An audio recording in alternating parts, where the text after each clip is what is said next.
Waffles Fam.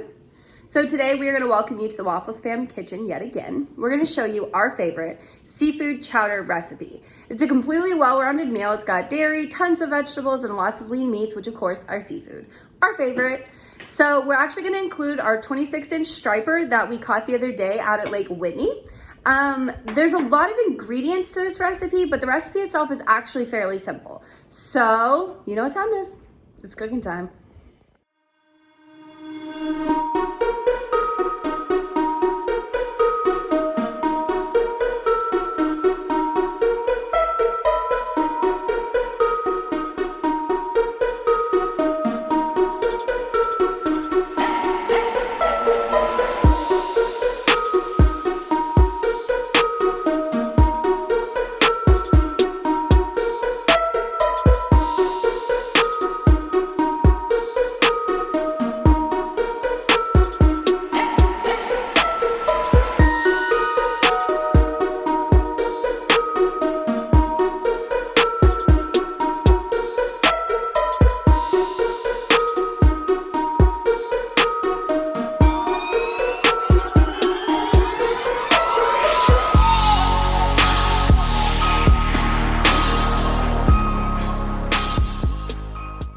Show you this fillets here. This is what we're going to use for our white fish in the chowder. We probably won't use, we'll probably just use like one of them. Probably not going to use all of it. It's a lot. But this is the fillets from that 26-inch 6-pound striper we caught the other day at Lake Whitney. It's going to be super nice.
Alright guys, so we're going to do our first kind of step for cooking. Now that we've prepped everything. We are going to be melting half a cup of butter and we're going to add in our onions. And we're basically just cooking these until they're tender at medium heat. So that is our current process. So we're just going to keep this going until they start to get tender, not caramelized, tender. So cute, TT.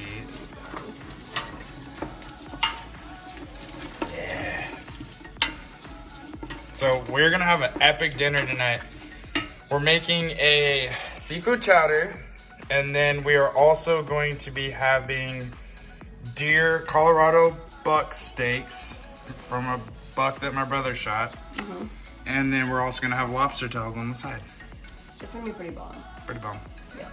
All right guys, so the next step we're gonna do is we're gonna add in a couple of our seasonings. So it's gonna be half a teaspoon of thyme. We're gonna rock, let's see, let's do four teaspoons of Old Bay.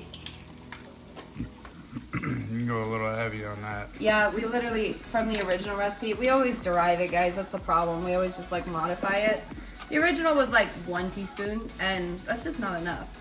This is not a spicy dish, But it needs a little something, you know what I'm saying? It's Needs not a little spicy, zing to it. but it needs a little zing, you know what I'm saying? So we're gonna stir that puppy in.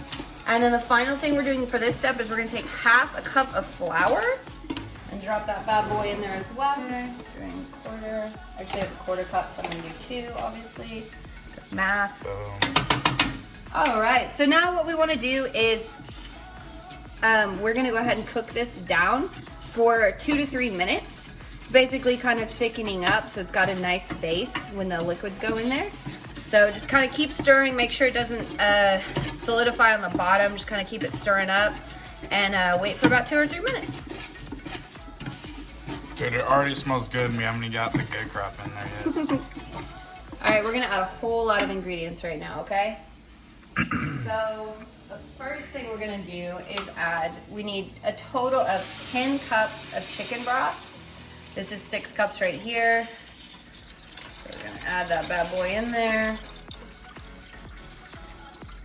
I'm all with little shards. Whoop. Yep. Yup. Okay.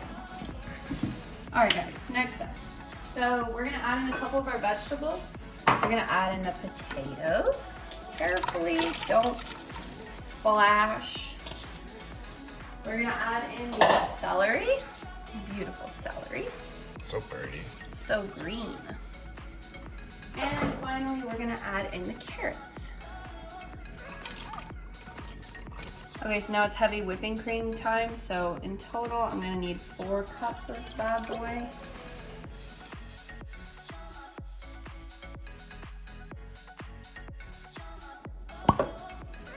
Okay guys, we're gonna use something I'm sure you guys have never seen before. It's wine for cooking. This is cooking wine. So we're gonna put a cup of that in here. Last time we did a Pinot Grigio. It's basically any white wine. Obviously you kind of want to avoid sweet wines because that'd be kind of funky. This one's a Chardonnay. We did a Pinot Grigio last time. It had a little bit of a sour flavor, which I preferred, but James did not prefer. So it's your call. Whatever kind of white wine you want to use that. All right, cups, here we go. Bam. Anyway, so. Hold up. What? Let me get some of that.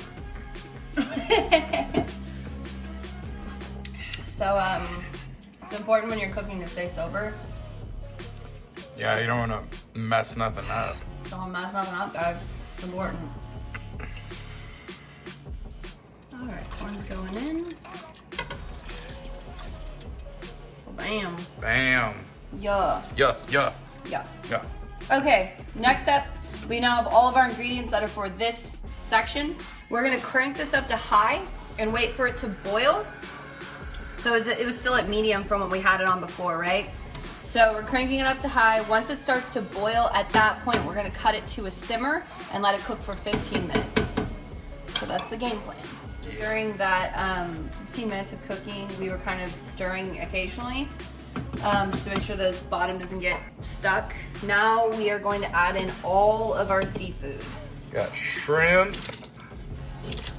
Trying not to splash, but splashing a little. And these are mussels, right? Mussels. Yeah, mussels.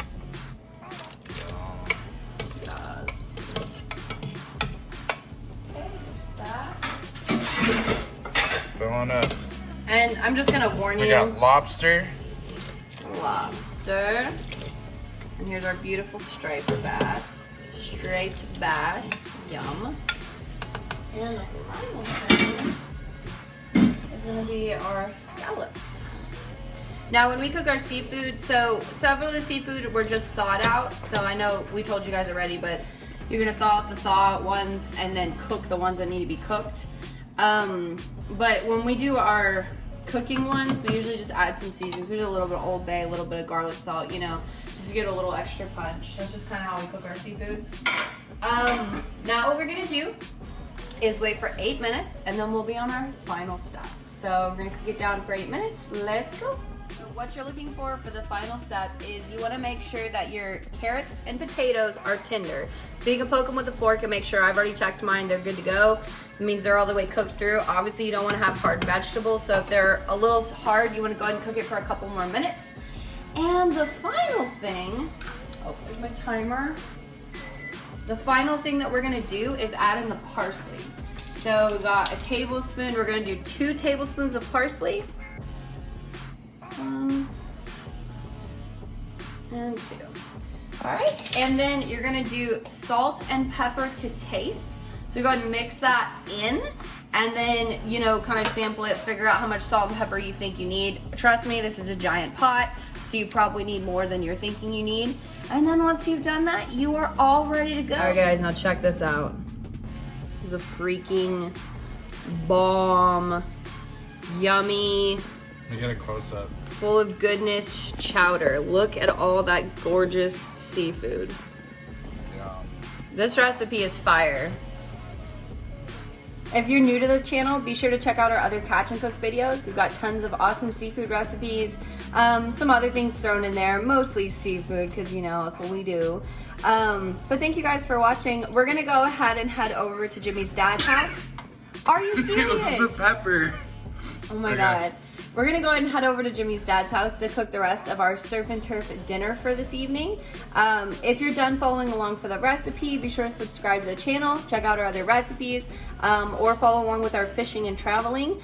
Otherwise, let's get on and get to dinner. Woo! Yeet.